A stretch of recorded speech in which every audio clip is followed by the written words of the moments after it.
గత ప్రభుత్వ పాలకులు చట్టాన్ని తన సొంత ప్రయోజనాలకు వాడుకున్నారని మంత్రి శ్రీధర్ బాబు ఆరోపించారు. పెద్దపల్లి జిల్లా కమ్మాపూర్ చెందిన బీఆర్ఎస్ నేతలు కార్యకర్తలు పెద్ద ఎత్తున కాంగ్రెస్ లో చేరారు. ఇక మంత్రి సమక్షంలో వీరందరికీ పార్టీ కండువాను కప్పి సాదరంగా ఆహ్వానించారు.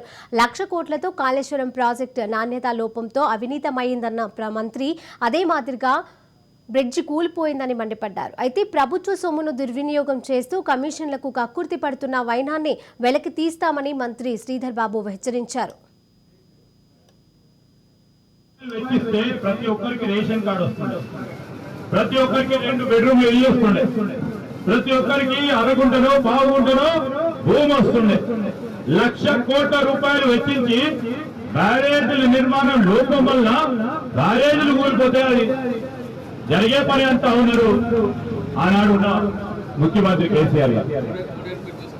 అదేవిధంగా మనం చూస్తా ఉన్నాం, కాంగ్రెస్ పార్టీ వాళ్ళు చేస్తున్నారు అంటారు.